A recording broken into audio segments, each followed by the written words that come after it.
Hey friends, if you wish to install Microsoft 365 on Windows, then please watch this video. I will guide you through both the procedures. Now the easier one is to open the Microsoft Store and search for Microsoft 365 here. And if one wants to know what Microsoft 365 is, it is Microsoft Office itself. They simply changed its name. Now the third option in the list is Microsoft 365.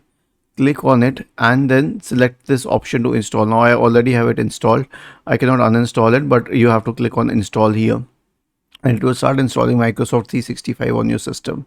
So the other method is to search for Microsoft 365 in the search bar, be it Bing search bar, Google search bar, any of them. Go to office.com, wait for it to load and then sign into your account. Okay, so you can sign into it and then click on install apps.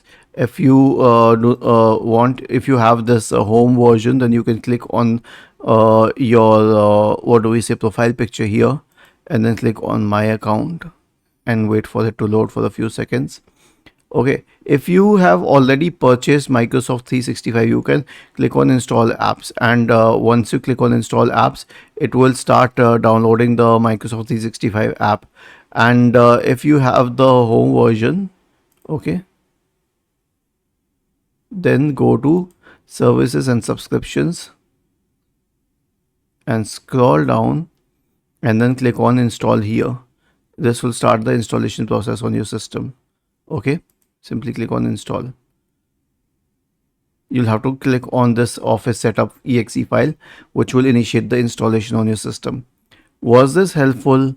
If yes, then please subscribe to the channel, and if not, then let us know in the comment section of the video on how we could help you further. Thank you for watching this video and have a nice day.